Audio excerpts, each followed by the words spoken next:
सभी का डाउटनेट की इंग्लिश क्लास में। और हमारा आज का जो लेक्चर है ये है माय मदर एट 66 का lecture number 1। My mother eight 66, मेरी माँ जब वो 66 साल की थी। 66 की, बड़ी उम्र की हैं। अक्सर बचपन में हम सभी को बहुत ज्यादा प्यार होता है। बचपन में क्या, हम बड़े हो जाते हैं तब भी हमें बहुत प्यार होता है अपनी माँ से, और उसे खोने का कहीं ना कहीं डर होता है। बस उसी डर पर ये कविता लिखी गई कमला दास द्वारा। हमारा पहला लेक्चर आज का होगा theme of the poem about the poet और लाइन बाय लाइन एक्सप्लेनेशन। मैं आपको विषय बताऊंगी इस पोएम का, कवित्री जो है हमारी उनके बारे में बताऊंगी, और साथ ही साथ लाइन बाय लाइन हम पूरी जो कविता है उसका मतलब समझेंगे। आइए शुरू करते हैं। आज की क्लास में क्या क्या पढ़ाई होगी। सबसे पहली चीज थीम पढ़ाई जाएगी, दूसरी चीज कवि के बारे में बताया जाएगा, तीसरी चीज डिटेल एक्सप्लेनेशन होगा, चौथी चीज क्विज होगी, और उसके बाद एक क्विक समरी, जल्दी से पूरा लेक्चर रिवाइज कर लेंगे क्या क्या आज पढ़ा। राइट, अब देखो, पहले मैं आपको हिंदी में पूरा चैप्टर और ये जो पोयम है एक्चुअली ये बताना चाहूंगी। अगर ये अच्छे से एक बार पढ़ लोगे तो पोयम को समझने में इतनी सी भी दिक्कत नहीं होगी। ठीक है, बहुत इजीली पोयम समझ में आ जाएगी। तो चलिए जानते हैं। कमला दास शुक्रवार के सुबह कार में अपने माता पिता के घर से कोचिन एयरपोर्ट जा रही होती है। कोचिन क्या है? कोचिन मेरे बच्चे एक जगह का नाम है। तो कमला दास सुबह सुबह, फ्राइडे की सुबह, गाड़ी में अपनी मम्मी के साथ एयरपोर्ट जा रही है, कोचिन एयरपोर्ट। वह अपनी माँ की ओर देखती है। अब उसकी मम्मी गाड़ी में साथ बैठी है तो वो उसकी तरफ देखती है। उसकी माँ ठीक उसके बगल में बैठी थी। वह अल्प निद्रा में थी और मुख खुला था। अल्प निद्रा, गहरी नींद में थी और मुंह खुला हुआ था। आपने देखा होगा अक्सर हम सो जाते हैं, मुंह खुला रह जाता है हमारा। राइट, गहरी नींद में जब हम होते हैं। उसकी माँ भी गहरी नींद में थी और मुंह उनका खुला हुआ था। वह बहुत बूढ़ी हो चुकी थी, चेहरे पर पीलापन साफ दिखाई पड़ रहा था। उसकी माँ की उम्र 66 हो गई थी, काफी एज हो गई थी उनकी, और अब चेहरे पर एक डलनेस थी, मतलब मुरझाया हुआ सा चेहरा था। वह एक लाश, डेड बॉडी के समान प्रतीत हो रही थी। ऐसा सोचकर कमला दास को बहुत पीड़ा हुई और वह इस पीड़ा से निकलने के लिए चलती हुई गाड़ी से बाहर की आनंदित दृश्यों को देखने लगती है। अब ये जो भी चीजें वो देख रही थी, मतलब अपनी माँ का जो ऐसा चेहरा वो देख रही थी बच्चे, वो उसे बिल्कुल अच्छा नहीं लगा, और वो उसके दिमाग में ख्याल आया होगा अपनी माँ को खो देने का। इसीलिए उसने क्या किया, उसने बाहर खिड़की से देखना शुरू कर दिया अपना ध्यान भटकाने के लिए। वह बाहर देखती है कि कुछ खुशनुमा बच्चे घर से दौड़ते हुए बाहर आ रहे हैं। वो क्या देख रही है? कुछ हंसते खेलते हुए बच्चे घर से बाहर निकल कर आ रहे हैं, और बाहर के पेड़ पौधे पीछे की ओर दौड़ते हुए प्रतीत पड़ रहे हैं। और जो पौधे और पेड़ होते हैं, हम गाड़ी चलाते हैं तो बाहर हम जब पेड़ पौधे देखते हैं तो हमें कैसे दिखते हैं? पीछे की ओर दौड़ते हुए दिखते हैं। यह सब देखते देखते वह एयरपोर्ट पहुंच जाती है। ये सब कुछ उसने देखा और फिर वो एयरपोर्ट पहुंच गई। सिक्योरिटी जांच के बाद कमला दास कुछ दूर जाके खड़ी होती है और फिर एक बार अपनी माँ को और देखती है। वो गाड़ी से उतरी, वो सिक्योरिटी चेक के लिए एयरपोर्ट पे क्या करना पड़ता है? थोड़ा दूर जाके खड़ा होना पड़ता है, राइट? तो बस वही वो करती है। वो माँ उसकी बाहर रह जाती है, वो अंदर आ जाती है, और फिर वो वापस से एक बार और अपनी माँ को देखती है। ये मैंने आपको हिंदी में बताया, इतनी ही कविता है। अब बच्चों मेरी बात ध्यान से सुनना। क्या ध्यान देती है वो ध्यान देती है उसकी माँ बहुत बूढ़ी हो गई है, उसके चेहरे की रौनक खत्म हो चुकी है। वह बहुत बेजान लग रही थी। क्या लग रही थी? एकदम डल, कि कोई चेहरे पे रौनक ही नहीं। अलग अलग कंपैरिजन यहां पर देखना वो करेगी, तुलनाएं करेगी अपनी माँ के उस चेहरे की जो उस समय उसे दिखाई दे रही हैं। फिर वह अपनी माँ की तुलना लेट विंटर मून से करती है। लेट विंटर का मून कैसा होता है? सर्दियों को अक्सर मतलब कि स्टिलनेस से, हम बोलते ना स्थिरता से, बिल्कुल डेड से, कि कोई एक्टिविटी नहीं होती, सब कुछ बहुत शांत होता है, बिल्कुल जमा हुआ होता है, उससे की जाती है। तो वहां पर वही तुलना की जा रही है कि जो सर्दियों के समय का चांद होता है ना, वो भी बहुत फीका होता है, उसमें इतनी चमक नहीं होती। अब उसे बचपन में माँ को खोने का डर और दर्द ताजा हो जाता है, लेकिन कमला दास को जाना है, इसीलिए वह मुस्कुराते हुए अपनी माँ को अलविदा कहती है। अब उसको जाना है, वो अपनी माँ को देख रही है एक बार जाने से पहले और हंसती हंसती अपनी माँ को विदा कर देती है ताकि माँ को बुरा ना लगे कि मुझे जाने का दुख हो रहा है, राइट। सो देखते हैं अब हमारी जो ये कविता है इसके अंदर क्या होने वाला है, क्योंकि आपको एक आइडिया तो जरूर लग गया होगा अभी तक कि हम पढ़ने क्या वाले हैं। आप एक चीज देखना इस कविता के अंदर बहुत ही इंटरेस्टिंग है, जैसे ये कविता लिखी गई है एक ही सांस में लिखी गई है, मतलब कहीं पर भी फुल स्टॉप नहीं है, अलग अलग वाक्य नहीं है, एक ही वाक्य है, मतलब जो विचार उनके दिमाग में आते गए एक साथ कमला दास लिखती गई। तो सिर्फ कॉमास का इस्तेमाल किया गया है पंक्चुएशन में और फुल स्टॉप वगैरह क्वेश्चन मार्क ऐसा कुछ भी नहीं है। चलिए, बहुत छोटी सी कविता है, ज्यादा बड़ी कविता भी नहीं है। थीम क्या होगा इस पोयम का, तो देखो, fear of loss or separation from the old aging mother। fear डर, loss खो देने का, या फिर separation दूर हो जाने का, from the old aging mother बूढ़ी हो रही, old बूढ़ी, aging उम्र जिनकी बढ़ती जाती है, mother तो एक बूढ़ी हो रही mother जो है उनकी माता श्री जो है उनसे दूर हो जाने का या उन्हें खो देने का डर। दूसरा विषय है it talks about the anguish of the daughter over her mother's advancing age. ये बात करता है एंग्विश पीड़ा के बारे में। किस पीड़ा के बारे में ये कविता बात करेगी? Of the daughter over her mother's advancing age, एक बेटी की पीड़ा के बारे में। किस चीज के ऊपर उसकी पीड़ा है? उसकी माँ की बढ़ती उम्र। एडवांसिंग एज बढ़ती उम्र से रिलेटेड जो वो फील कर रही है कि अब तो मेरी माँ ज्यादा समय के लिए नहीं जिंदा रहेगी, राइट? उसका डर है। और क्या चीज है? तीसरी चीज है the fear of permanent separation from her, एक डर परमानेंट सेपरेशन का। परमानेंट टेम्परेरी क्या होती है? कुछ समय के लिए, परमानेंट हर मतलब हमेशा के लिए। सो हमेशा के लिए जो वो अलग हो जाएगी अपनी माँ से, मतलब अब उसकी माँ ज्यादा समय तक जिंदा नहीं रहने वाली, राइट? तो ये वाला डर उसे कहीं ना कहीं बहुत ज्यादा खा रहा होता है। इस विषय के ऊपर ये कविता लिखी गई है, ये थीम है, ठीक है। बढ़ते हैं आगे, हमारी कवित्री के बारे में पढ़ लेते हैं। कमला दास, यहाँ पर आप उनकी पिक्चर देख सकते हैं, बहुत ही प्रिटी है, बहुत ही सुंदर सी एक लेडी है, कर्ली बाल है और बहुत प्यारी कविता इन्होंने लिखी। देखते हैं, कमला दास 1934 वॉज बोर्न इन मालाबर। सो इनका जन्म जो है वो मालाबर में हुआ था। कब हुआ था बच्चे? 1934 में, केरला के अंदर। शी इज रेकग्नाइज्ड पहचानी जाती हैं as one of India's foremost poets, ये पहचानी जाती हैं भारत की सबसे महत्वपूर्ण कवियों में से एक, ठीक। Her works are known for their originality, इनका जो काम है, मतलब कि इन्होंने जो लेख लिखे हैं, वर्क्स क्या होते हैं? अब हमारा काम क्या है? हम आपको पढ़ाते हैं ना, हमारी क्लासेस है, हम क्या लेते हैं? हम क्लास लेते हैं, तो हमारी क्लासेस काउंट होती है। कवि है, कोई लेखक है, वो क्या करेगा? वो लेख लिखेगा, तो वो उसका काम कहलाएगा, ठीक है। तो उनका जो काम था, उनके जो वर्क्स थे, जो लेख थे, वो जाने जाते हैं उनकी मौलिकता के लिए, ओरिजिनलिटी के लिए, कि कितनी ओरिजिनल, सही मायने में बिल्कुल असली चीज, ओरिजिनल असली एकदम चीज वो लिखा करती थी। वर्सटैलिटी, बहुमुखी प्रतिभा। वर्सटाइल किसे बोलते हैं? एक होता है ना वर्सटाइल डांसर है यार।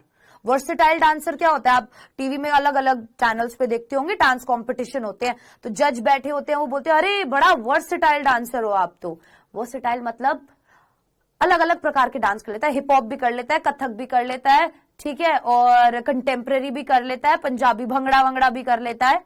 वर्सेटाइल जो अलग अलग प्रतिभाएं।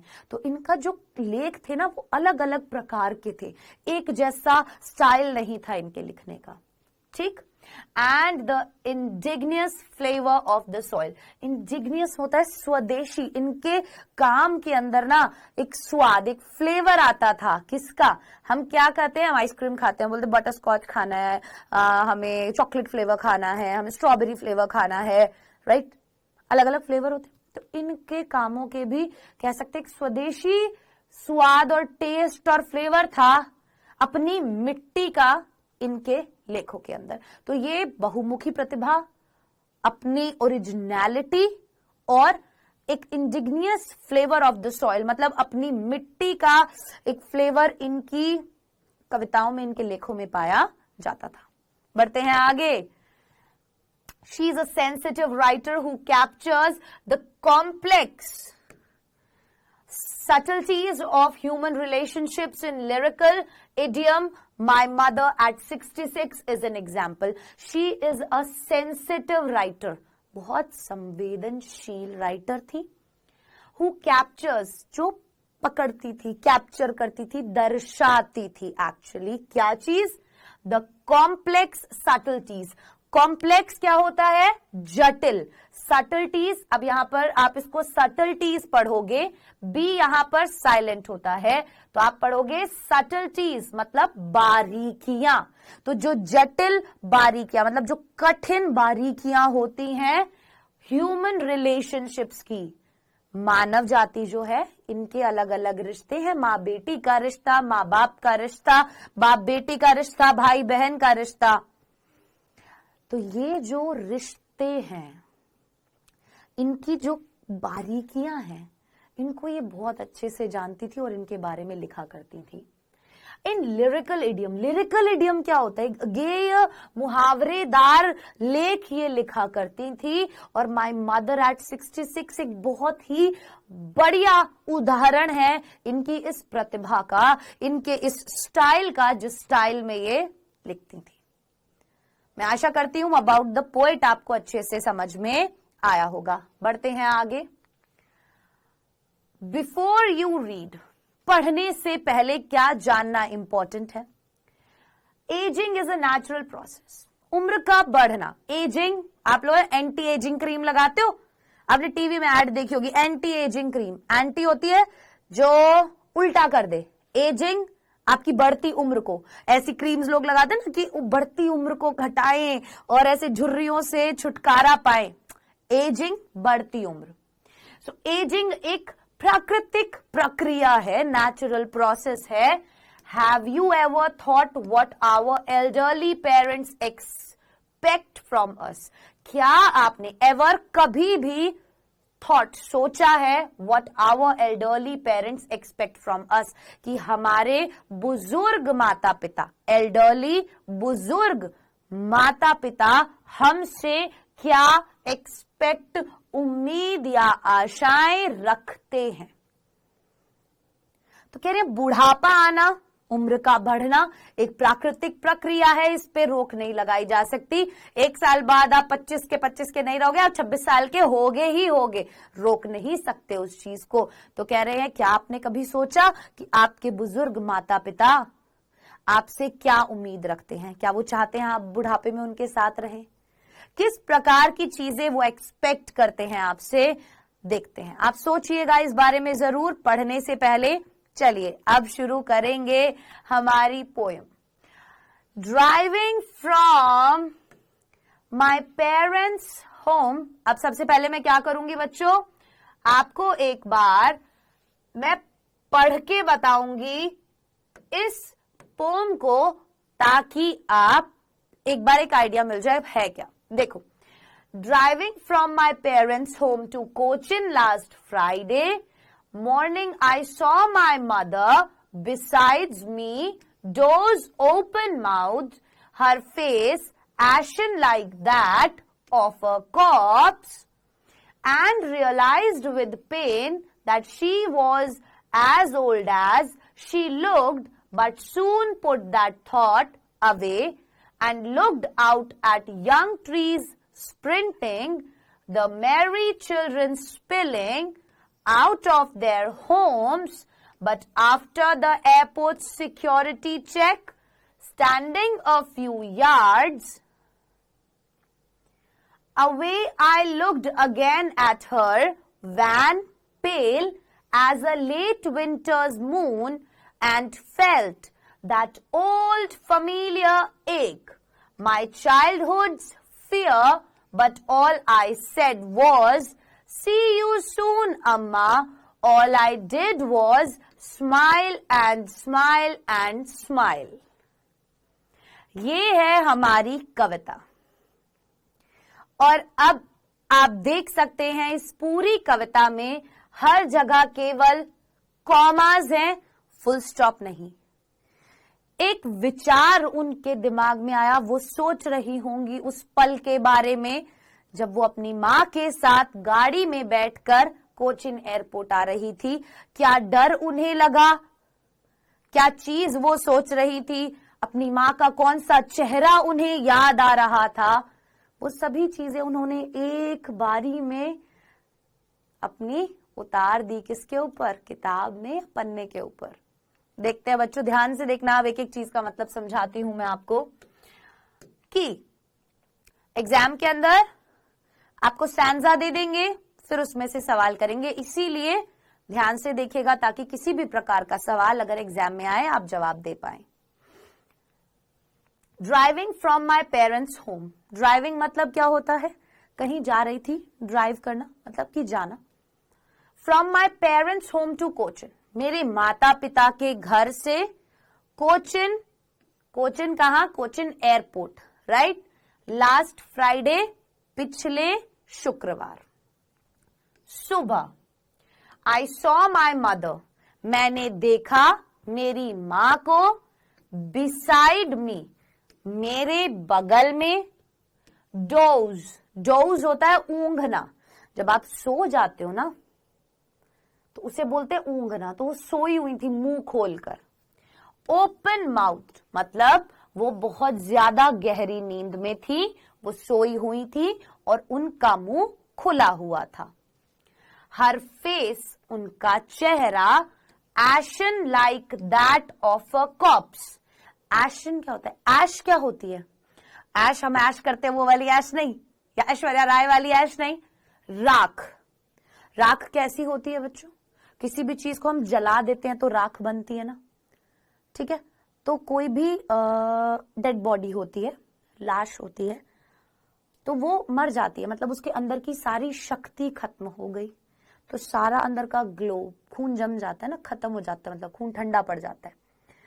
तो एशन लाइक दैट मतलब जैसे कोई भी जीवित चीज को जला दो तो राख हो जाती है, कोई भी लाश जब बन जाता है, जीवन खत्म हो जाता है, उस नेगेटिव चीज से मृत्यु समान उसका चेहरा दिखाई पड़ रहा था, ऐसा वो कह रही हैं। एशन like that of a cops, कि जैसे एक लाश होती है और उसका चेहरा बिल्कुल डल, बिल्कुल भस्म जैसा, राख जैसा दिखाई दे, जिसमें कोई ग्लो नहीं, कोई ऊर्जा नहीं, कोई शक्ति नहीं, वैसा उसकी मां का चेहरा दिखाई दे रहा था। बहुत बूढ़ी थी, साइड में बैठी हुई थी, कुछ इस प्रकार से देख सकते हो आप। यहाँ तो माँ बड़ी सुंदर लग रही है, बट ऐसी ही कुछ थी, ठीक है। और वो ऊंघ रही थी, मुंह खुला हुआ था और वो सोई हुई थी। So driving from my parents home to Cochin, मैं चलाकर गाड़ी जा रही थी मेरे माता पिता के घर से कोचिन। आखिरी शुक्रवार सुबह सुबह तो मैंने देखा मेरी माँ को, जो मेरे बगल में बैठी थी, ऊंघते हुए, जिनका मुंह खुला हुआ था और उनका जो चेहरा था वो भस्म के जैसा दिख रहा था, मानो किसी लाश का चेहरा हो। यहां तक बात समझ में आ गई? आगे बढ़ते हैं। एंड रियलाइज्ड, अब जैसे मैंने उसे देखा, उस चेहरे को देखा, रियलाइज्ड मुझे एहसास हुआ, विद पेन, पीड़ा के साथ, दर्द मुझे महसूस हुआ और उस दर्द के साथ मुझे एक एहसास हुआ that she was as old as she looked, कि वह थी उतनी ही बूढ़ी जितनी बूढ़ी वो दिखाई दे रही थी। She was, वह थी, as old as, उतनी ही बूढ़ी, she looked, जैसी वो दिखाई दे रही थी, but soon, लेकिन जैसे ही उसने देखा कि ये तो सच में इतनी बूढ़ी हो गई है, ये तो सच में अब मुझसे दूर जाने वाली है, एक पीड़ा उसे अंदर महसूस हुई, कहीं ना कहीं अपनी मां को खो देने की। लेकिन soon put that thought away, लेकिन जल्दी ही put that, मैंने रख दिया उस विचार को अपने से दूर। away मतलब दूर। तो भाई इतना बुरा होता ना, बहुत सी बार आप ऐसा सोच ले कि आपकी मां ना रहे, एकदम से डर जाओगे आप, राइट। आपको एकदम शॉक लगेगा। तो वही चीज कि उसको ना इतना ज्यादा बुरा लगा, पीड़ा महसूस हुई कि वो ख्याल वो अपने दिमाग से निकालना चाहती थी। And looked out at young trees, और अपने इस ध्यान को भटकाने के लिए लुक्ड आउट, देखने लगी बाहर, eight young trees, young trees बड़े होते हुए जो जवान पेड़ पौधे थे उनको, स्प्रिंटिंग, दौड़ना।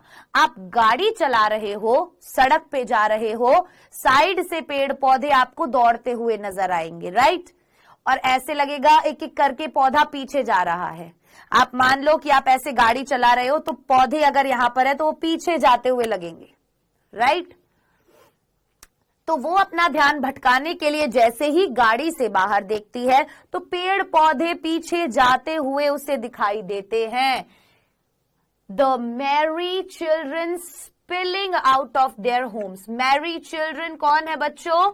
मैरी चिल्ड्रन हंसते खेलते हुए बच्चे, हंसते खेलते हुए बच्चे। स्पिलिंग, फैलना, स्पिल हो जाती है कोई चीज, फैल जाती है, तो मतलब अपने घर से बाहर निकलते हुए और ऐसे घूमते हुए उसे बच्चे दिखाई दे रहे थे, हंसते हुए। मैरी, हंसते हुए, हैप्पी होता है मैरी का मतलब। आउट ऑफ देयर होम्स, अपने घरों से बाहर निकलते हुए वो बच्चे उन्हें दिखाई दे रहे थे जो बहुत ज्यादा खुश थे। यहां पर एक कंपैरिजन हो गया। कैसा? एक तरफ वो अपनी मां को देख रही है जो बिल्कुल लाश के जैसी दिखाई दे रही है, दूसरी तरफ वो पेड़ पौधों को देख रही है, छोटे बच्चों को देख रही है, यंग ट्रीज को देख रही है जो लाइफ एक तरीके से दिखाते हैं, खुशी है, जीवन दिखाई दे रहा है। तो दोनों चीजें कंपेयर की गई, एक तरफ जिंदगी है, एक तरफ मृत्यु है। ठीक है, यहां पर ये चीज दर्शाई गई है, ध्यान रखिएगा। But after the airport security check, ये सब चीजें हुई, लेकिन एयरपोर्ट का जो सिक्योरिटी चेक होता है हवाई अड्डे पर, आपको गेट पर ही जो भी आपको छोड़ना है उन्हें आपको गेट पर ही छोड़ना पड़ता है, अंदर जाके फिर वो आपकी पूरी तलाशी वगैरह होती है, बैग वैग चेक होते हैं। तो सिक्योरिटी चेक के लिए मैं थोड़ी सी दूर, यार्ड्स मतलब कुछ गज दूर खड़ी थी, कुछ मीटर दूर खड़ी थी अपनी मां से। उस समय वो क्या करती है बच्चों? Yards away I looked again at her, जब मैं सिक्योरिटी चेक के लिए, सुरक्षा जांच के लिए थोड़ा सा दूर खड़ी थी अपनी मां से, तब I looked again at her, मैंने देखा वापस उसकी तरफ। वैन, बीमार और पीला पड़ा हुआ जो चेहरा होता है वैसा चेहरा मुझे दिखाई दे रहा था। पेल मतलब कि पीला। As a late winter's moon, late winter moon क्या होता है?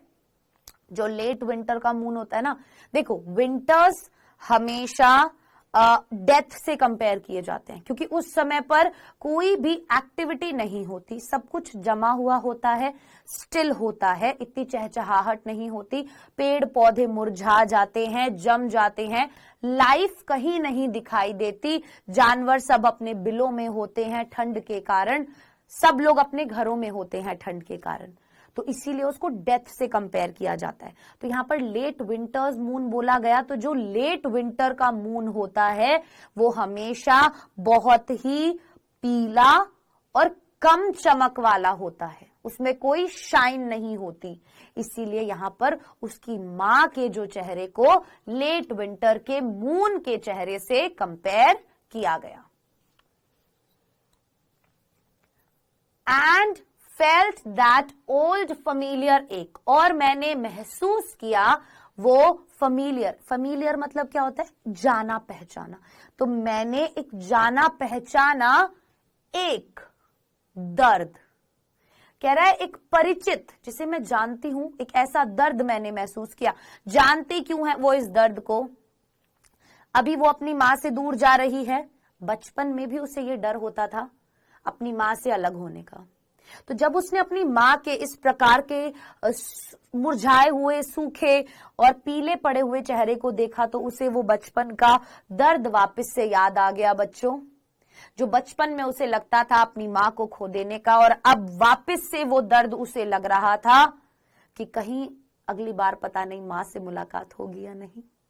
तो वो वाला डर उसे वापस से फील हुआ। But all I said, see you soon अम्मा, all I did was smile, smile, smile and smile। क्या बोला यहाँ पे? कह रही है वो दर्द मुझे महसूस हुआ, मेरे बचपन का वो डर, बट लेकिन all I said, मैंने उन सभी चीजों को साइड में रखकर केवल एक चीज कही अपनी माँ को, see you soon अम्मा, जल्द ही मिलेंगे अम्मा। All I did was smile and smile and smile।